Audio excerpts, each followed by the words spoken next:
Shall I start? We are spiritual people. For us, everything is spiritual. Coming to America, sitting in front of you, talking to you, hearing you, everything is spiritual. How is it that we have made everything to be so spiritual? It is really an art and a process which requires to be exposed to first, then reflected upon in sufficient measure, and finally actualized. Why I said this? I will not suddenly start talking to you. I would like to commence the whole session with a beautiful hymn in Sanskrit. It is a hymn which has a holifying effect. It will sublimate your mind, your intelligence, your ego, and it will also have soothing effects on the whole nervous system. Another invocation I make is addressed to the teacher, because for our knowledge, we are always ceaselessly grateful to our teacher. This knowledge cannot be had except when a teacher exposes it in a very hearty manner. How close you are with the teacher, how well you are able to observe him, how he lives, how he speaks, what he thinks, what are the inner pulsations in his personality. You must have an opportunity to know all these. Only then this knowledge gets transmitted to the disciple, the seeker, in a proper measure and depth. So we are very grateful to our teacher. Our whole effort is to become like the teacher. And the teacher also transfuses himself to the disciple in such a manner that he makes him himself. What did I say? He makes the disciple himself, virtually like him. This kind of a transfusion takes place only in a spiritual relationship. The great Shankara has presented this proposition and said, there is something called the philosopher's stone, Parasamani. Whatever it touches, it converts into gold. So can you not cite this as an example to prove or to show how spiritual transmission is had from the teacher to the shishya, to the disciple, in such a manner that the disciple himself becomes the teacher? So he said, no. The Parasamani or philosopher's stone touches and converts everything into gold, but not into another stone, philosopher's stone. But here it is touching and transmitting whatever is touched into himself. This is the uniqueness of a spiritual context, a spiritual relationship between the teacher and the student. So one is about Krishna, how he was a very good teacher, spoke to Arjuna during his middle age, and Arjuna was confronted in the battlefield of Kurukshetra. Right then, remaining as a charioteer, Krishna rose to the position of a great spiritual teacher, spoke to him for about 2 to 2.5 hours, and completely transformed Arjuna into a knower like himself, like Krishna. The second is in honor of the teacher. I would like you to hear me. Then I will also want you to chant along with me the auspicious monosyllable Omkara 3 times. I will tell you about it. Shuddho buddho vimuktaha Shrutishikharagiram mukhyatat pariyabhumi yasmad jadam samastam jagadidam amrtat vyapya sarvam sthido yaha yasyam sham shavatarai suranara vanajair rekshitam sarvametad tam bhumanam mukundam hridigatamalam krishnameva prapadye. Tam bhumanam mukundam hridigatamalam krishnameva prapadye. Madhya hridaya kashe sadanandamayo guru udetu satatam samyag swatmananda prabodhagaha. Hari, Hari, Hari Om Tats. Jai Guru, Jai Guru, Jai Guru. Now we shall have 3 times the Omkara recitation collectively, jointly. I would like every one of you to participate in it with full heart and voice. Do not have any shyness, reluctance or resistance. It is a question of using your voice. This Omkara is so wonderful that the utterance of Omkara contributes to the health and longevity of the heart. It also activates the pineal gland and enhances the generation of melatonin, a hormone which is extremely necessary to keep the brilliance and splendor of your personality. Interlock your fingers and put them on your lap. Sit comfortably erect. Close your eyes. Open the mouth and heart and join me. But remember, every one of you must have a specific thought which is possible only for the human in this whole world where 8.7 million life forms are there. Only the human can do so. Generate a specific thought that our joint recitation should spread upon the whole of the earth, showering its benedictions on all beings thriving on our planet. Think like this and then do the recitation. Join me.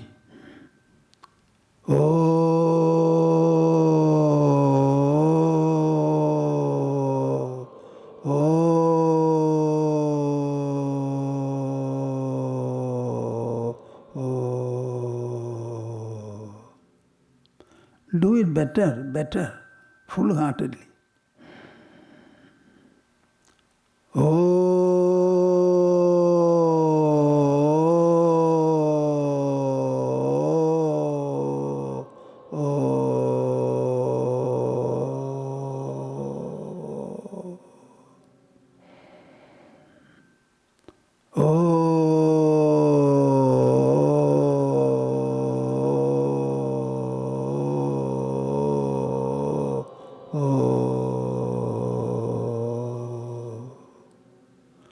Hari Om Tassat.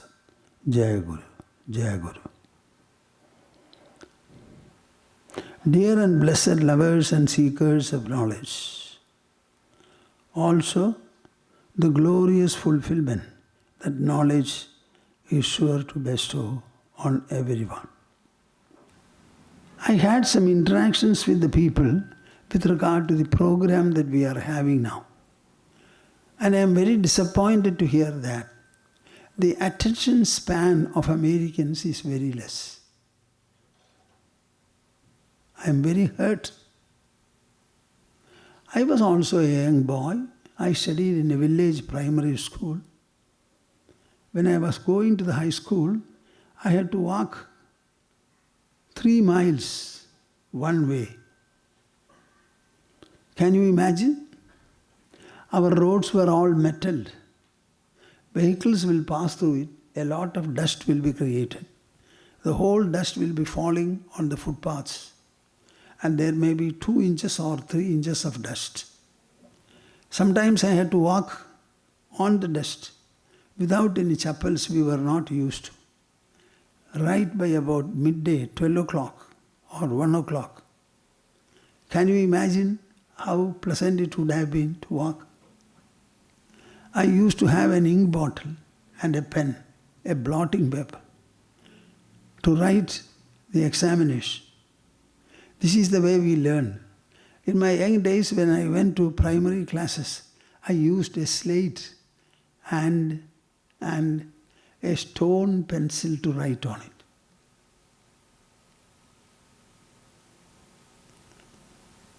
Our teachers were taking a class which lasted for about 45 minutes.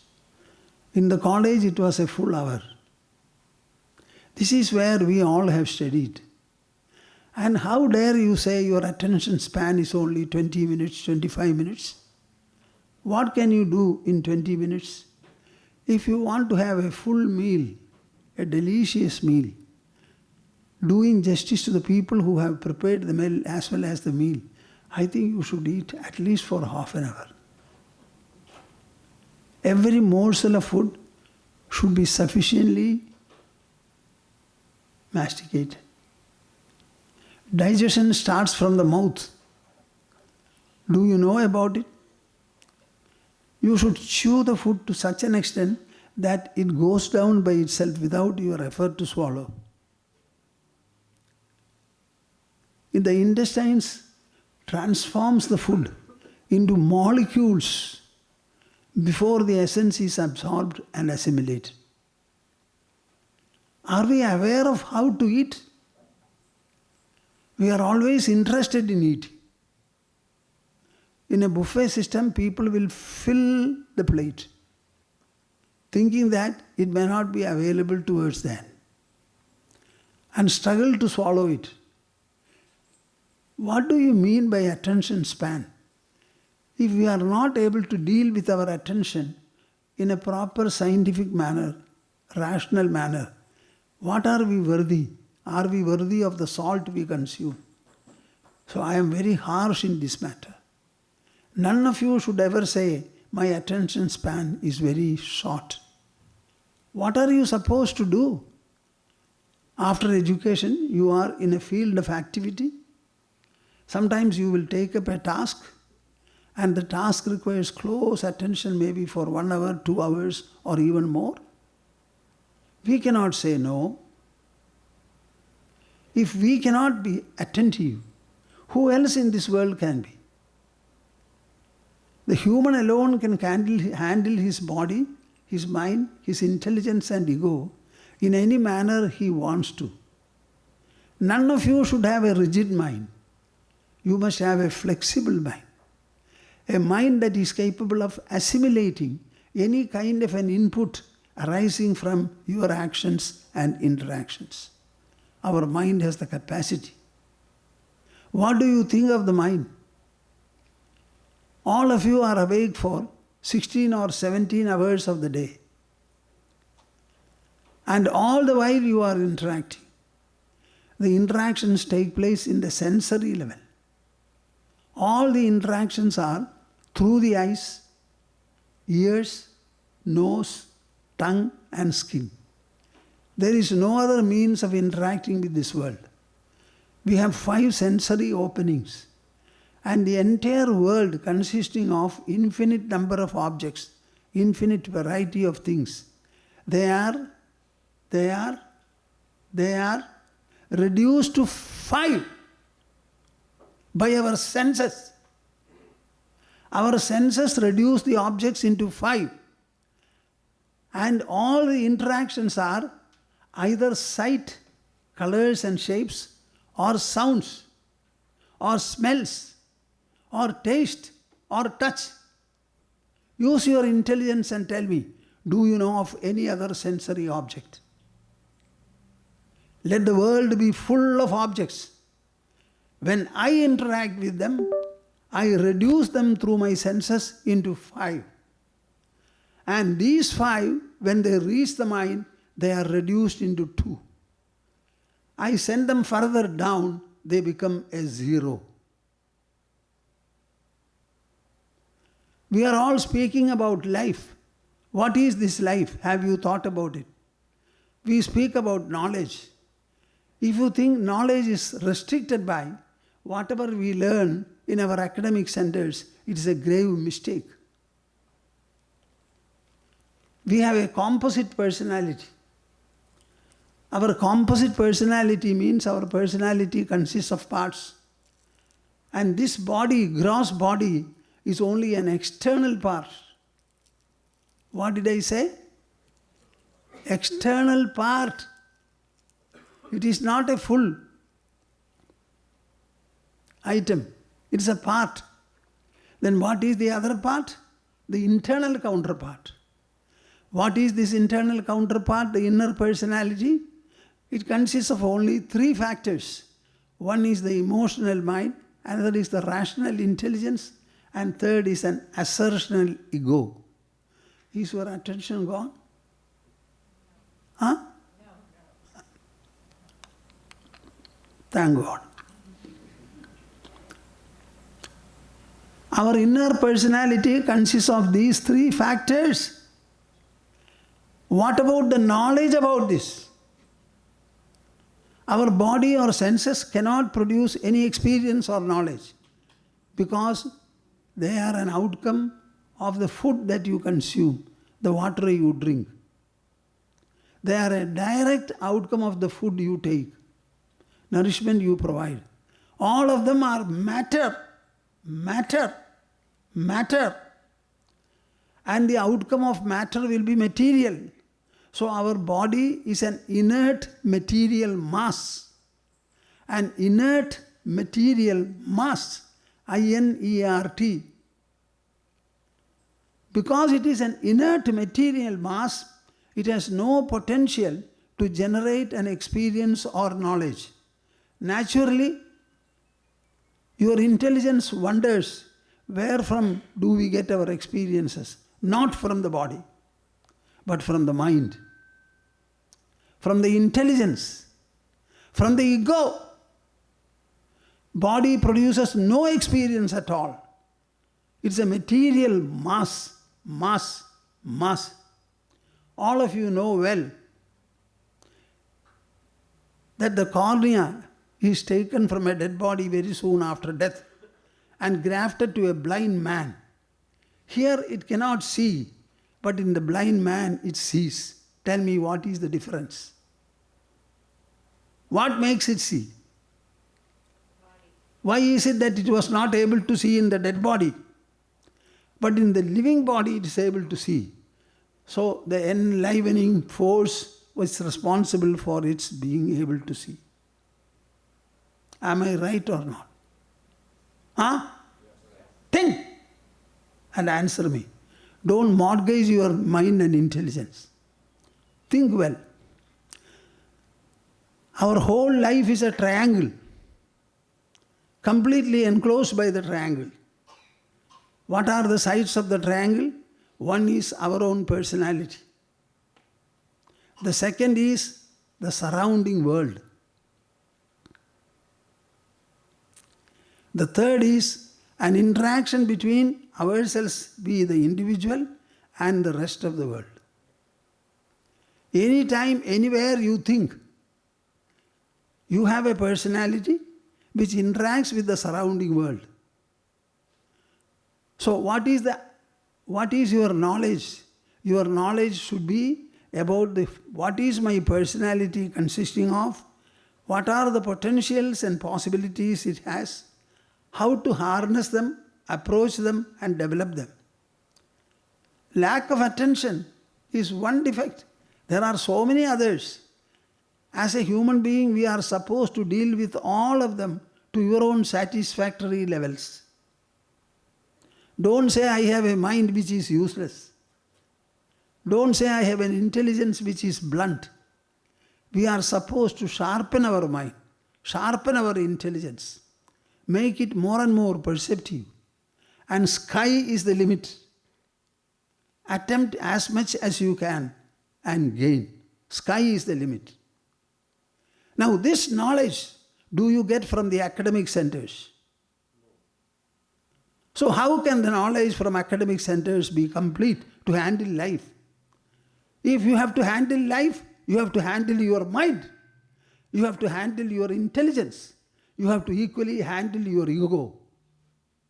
You must be able to bend when bending is called for. You must be able to hold your head up when that is called for.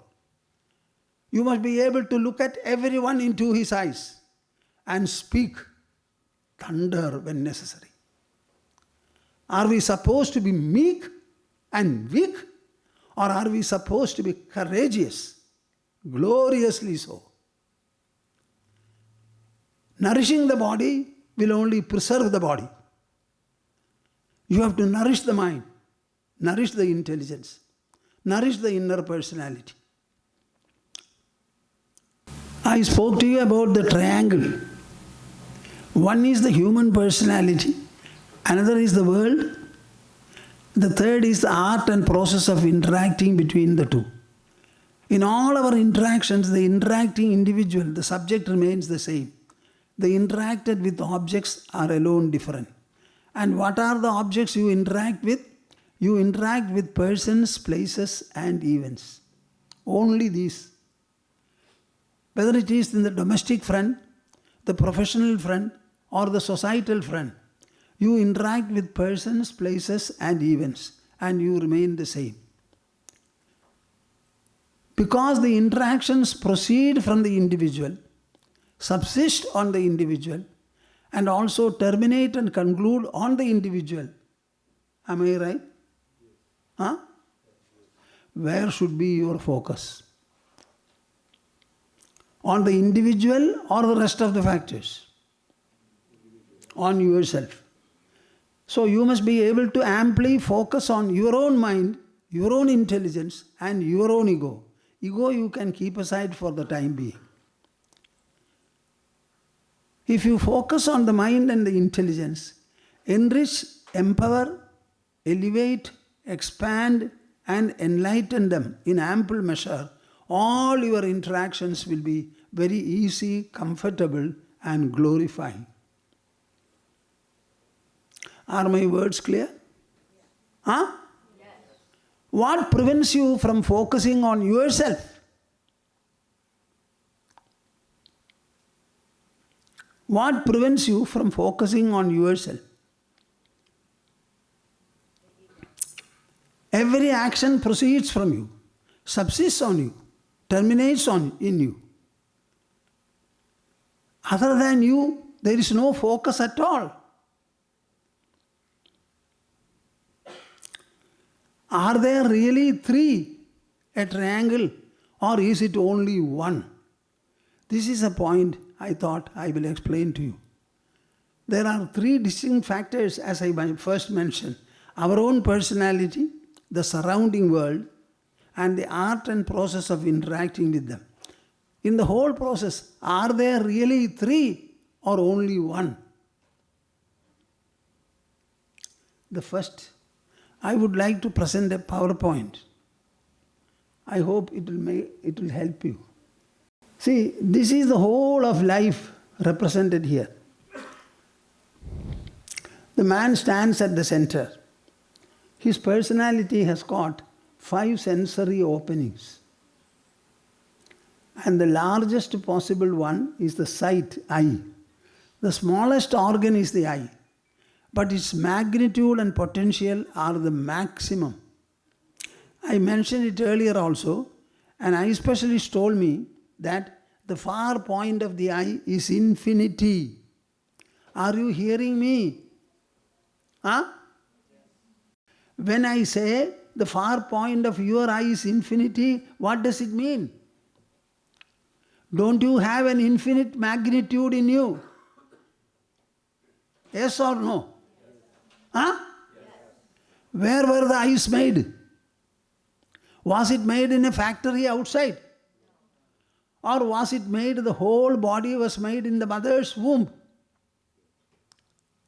The fetus all grew by itself. The mother did not help participate in the process, nor the father, no external agency. It drew blood from the mother's body, that's all. Mother did not give blood. It drew, and it shaped your brain, eyes, nose, ears, lips, hands, feet, everything. And that eye is capable of seeing, infinite measure. This infinitude, what is the genesis of it? You tell me. You are at least this much intelligent to answer me. If our eyes have got an infinite range of perception, that infinitude is derived from where? From outside or from inside? Every growth anywhere in the world, in the universe, is from inside to outside, never from outside to inside. So within you is the genesis of the whole universe. Whole universe within you is the genesis. Early in the morning we wake up. When that awareness comes in, we open our eyes. Perhaps you see the roof first, the walls next, and the floor next. Then you go to the toilet, etc., etc. From there, the perception, sensory perceptions start. Eyes bring sights, means colors and shapes, and that is the maximum. Thereafter it becomes sound, then smell, taste and touch. Now I want you to answer me. The sights, colors and shapes, are they produced by the objects or are they produced by your senses? I want an answer from this enlightened assembly. Boliye na. If you have no eyes, will there be any color or shape in this world? Huh? Even if there is, who will report and who will see? For everything in your life is not your experience the ground. If you interact with the world, it is a world which you perceive. If you have a body, it is a body which you know. You know. Do we do anything with things which we are not experiencing? Why are you keeping quiet? Huh? Whatever you refer to, is it not something which you experience and know? Yes. Huh? Yes. So everything is grounded on what? On your experience and on your knowledge. Here also it is the same. All the sensory organs are made by a power within your body. The body is material, but the presence within the body is above matter, above energy. That is why we call it a spiritual presence. That spiritual presence gave rise to the body, everything was made. And it is that power which perceives. Perception belongs to whom? When you perceive the perception belongs to the world or to you the perceiver? Huh? Perceiver. Perceiving. Who does it? When I look at the world, does the world perceive me or I perceive the world? So the perceiver is within, perceiving process is within, the resultant perception also is within. So is there anything outside? Tell me. No. Huh? Even the sensory perception, how does it take place? The mind wishes to see, employs the senses. The sensory contacts take place. Instantly electrical signals go to the brain. The experience and knowledge take place where? Where? I want an instant answer from you. Huh? Think of a sleeping man, open his eyes, show a bouquet of flowers. Take it away, leave him to sleep, ask him the next day, I showed you a bouquet, did you see? What will be the answer? No. Why the eyes were open and the object was shown, but why seeing was not taking place? Because his mind was not a part of it. So do you agree that all experiences are from inside? Yes. So you wake up, the senses are activated, the sensory perceptions take place. So the entire world of infinitude objects, when you begin to perceive them, experience them, are they not becoming 5? Yes or no?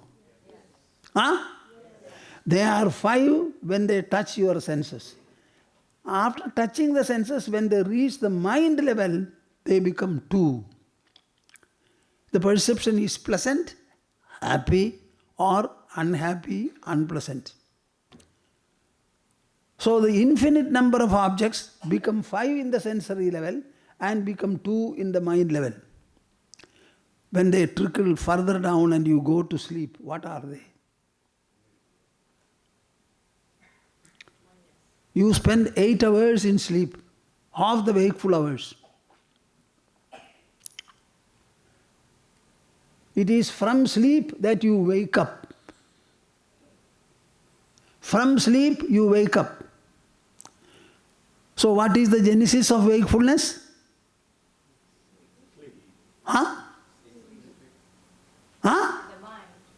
Why don't you answer me? I will not allow you. Is there anybody who has woken up except from sleep? And is there anybody who is wakeful, who does not go again into sleep at the end? From sleep you get the power to be wakeful. So, in that sleep state, the genesis of everything, the 5, 2, and when you wake up, the whole thing starts.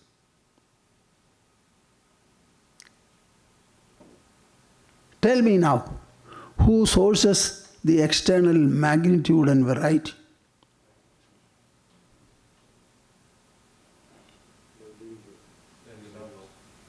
Early in the morning, you wake up and you spread the world.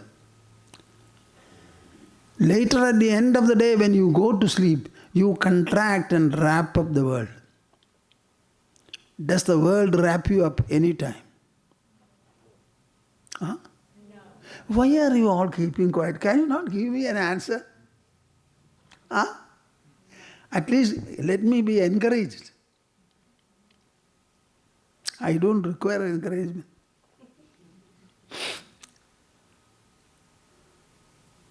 So please rewrite your evaluation. This is why I asked you, are there really 3 or only 1? Human personality, surrounding world, complex world, and the art and process of interacting between the 2. Are they 3 or are they really 1? Huh? This is what spirituality explains.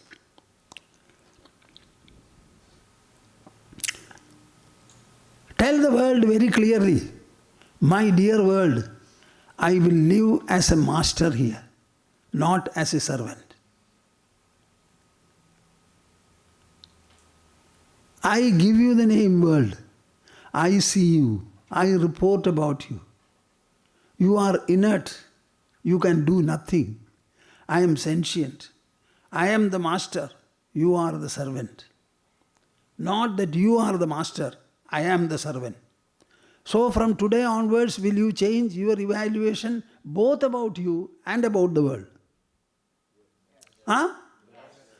Are you subservient to the world or the world subservient to you? Huh? Here is another picturization as to what all levels of personality you have and what is their order, comparison and relative value. See, you have 5 senses. These 5 senses perceive the whole world. If I shut my eyes, no object will be able to contact my cornea.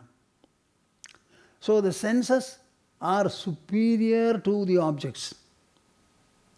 The mind is superior to the senses. Intelligence still superior to the mind. And superior to the intelligence is the I in you, the soul. So in your personality, in your personality, tell me very clearly, I will not get up from this seat unless you answer me. Your senses are superior to the world. Mind is still superior. Intelligence is still superior. And most superior is the I. What more do you want? Can you yield before anything in this world? Huh? Huh? No. Why are you so meek? You have an intelligence, Baba. I am talking rationally. Without the mind, the senses cannot work. Without the intelligence's direction, the mind also cannot work. So, in our personality, the senses outermost are superior to the world, objects. Mind is superior to the senses. Intelligence is still superior, and the I is the most superior. So, the intelligence has to draw all its inspiration, insight, enlightenment from the soul. That should be transfused into the mind.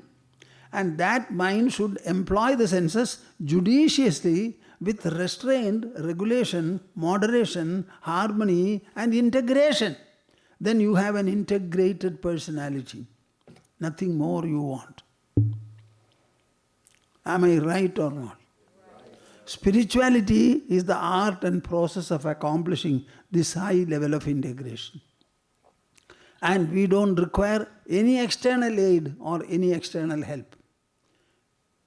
You have to hear a person like me, reflect upon whatever you have heard, until such time that the knowledge becomes yours and you become confident about it and you are able to operate your senses with a regulated mind, and your mind is operating, taking sufficient insight and inspiration from the intelligence, and the intelligence draws ample resources from the soul. Is it possible or not? Huh? When? Don't come up and plead excuses. When?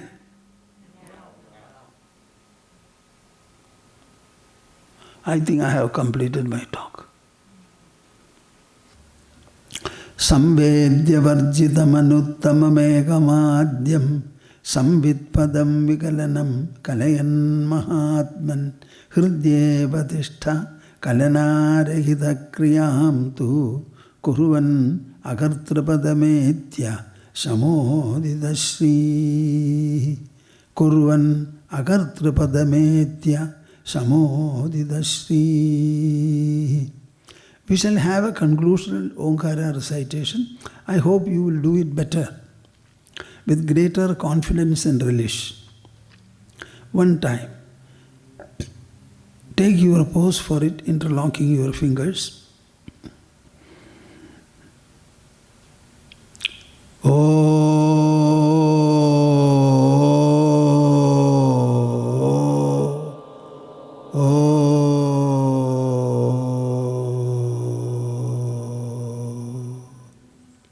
Hari Om Tassat. Jai Guru.